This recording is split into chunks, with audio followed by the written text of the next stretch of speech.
Are streaming services killing the music industry? Mick Jagger has some interesting opinions on this. Hi, I'm Adam, welcome back to Music Mongoose. So, as you hopefully know by now, the Rolling Stones have announced their newest album, the first for them in 18 years. It's called Hackney Diamonds, it comes out later this month. The first track from the album, the first single, is out right now, it's called Angry. And my word, what a track that is. First of all, Mick Jagger's vocals are so good for the age of 109.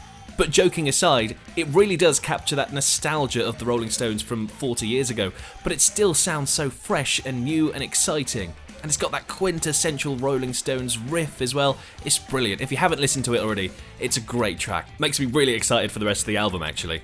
Anyway, as part of the album promo, Mick Jagger's been speaking to CBC's Q with Tom Power. And they spoke about a lot of things, obviously, but the thing that stuck out to me was Mick Jagger's opinions on streaming services, so Spotify, Apple Music, Amazon Music, all that good stuff. But you have to understand how things work, in the current world. The record business being a business of technology, it never stays the same. It never stayed the same, ever. He reflected on the fact that pop albums didn't really sell until the Beatles came along, and that changed all of that. And of course, he also talked about the changing of the music format, so from vinyl to 8-track to cassette to CDs, until now, here we are in the modern age of the music industry, streaming services. And it's great to see that Mick Jagger and the Rolling Stones like to keep abreast of the changes in the music industry, keep up with the technology changes, because he's absolutely right, the music industry doesn't tend to stay the same for too long. I mean, just look at TikTok now. Is this the next evolution of where the music industry's going? That has the power to blow up a song globally. Just look at Steven Sanchez, for example. One of his songs went viral on TikTok, and the next minute he was on stage at Glastonbury during Elton John's headline performance singing the song. I mean, how crazy is that? And a lot of people say, bands and artists are only writing and designing songs to go on TikTok. But isn't that the same as bands from the 80s and 90s writing songs designed to get picked up by nightclubs? I mean, just look at Soft Cell and Tainted Love, or Billie Jean by Michael Jackson, or even Madonna, any Madonna track. It's the same principle, right? If you're going to make music, you want as many ears as possible to hear it, so it makes sense to design it to sit on a platform where that can happen, whether it's TikTok or a nightclub in the 80s. People of all generations can access music from all periods. There it is. It's right there. So what does that mean? Well, that means that, kids of 16 can access anything they want. And that's another really interesting point, actually, the idea of gatekeeping, or in this case, not gatekeeping.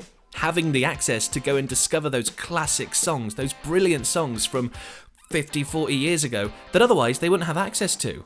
Streaming services are a great instant way for younger audiences to experience that. Remember when Kate Bush exploded, when Netflix released that series of Stranger Things, and also Fleetwood Mac had their song explode when it went viral on TikTok.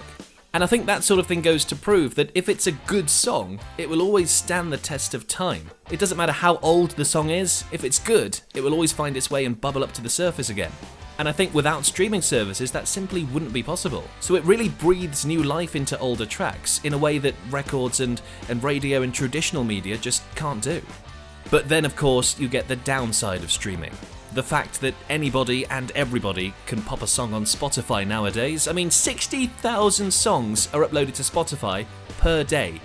Per day, 60,000 songs. 60,000! So that means, as a listener, there's so much rubbish to sift through before you get to anything decent. I mean, music production has become so accessible and so DIY now, anybody can pop a song up there. So as a band, that means there's so much more competition. It's so harder to get noticed just because of the sheer volume of what's out there. I mean, if you think back to the early days of the music industry, all of that success was sort of confined behind the doors of a record label. They were the ones who were the first checkpoint, the first quality control. They were the ones who decided if you were good enough to record albums or do live shows or sign a record contract. But now that first door doesn't really exist. Anybody with a laptop and a guitar and a means to record it can get a song onto Spotify. And what that means is a whole new era of music discovery. Instead of that traditional route of record labels, people are trying more and more to get discovered on Spotify. The problem is, the more people that do that, the harder that becomes. It does happen, of course, and there are success stories, it's just very, very rare. Lewis Capaldi, for example, was discovered on SoundCloud. Arctic Monkeys were discovered through MySpace. But there's got to be so much luck involved in managing to get noticed amongst everybody else and their songs. And then of course there's the whole debate about whether streaming services are paying artists nearly enough money for their songs, but that's a debate for another day. Back to Mick Jagger, it's nice to see that he embraces these changes in the industry. I want it to be true to the school, I want it to be like a Rolling Stones record, but it's got to sound like it was recorded this year. The clarity of it, and the fidelity of it. So it's nice that Mick Jagger seems to be happy to embrace the technology changes and the modernity of the music industry. And by the way, a big part of their new song sounding fresh is the choice of producer that they hired. His name is Andy Watt, and he has a bit of a reputation for bringing older names in the world of music to the forefront of music again. So he actually helped Elton John and Britney Spears with their track Hold Me Closer, the reimagining of Elton John's Tiny Dancer. And of course that did incredibly well. If you want to learn more about Andy and also learn everything you need to know about the new Rolling Stones album, click that video up there.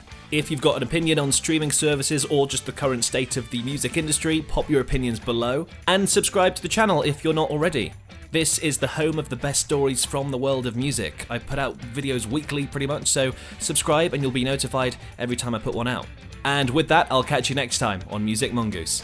Okay, bye-bye now. Go and live your life. Bye. See you. Bye soon. Bye-bye.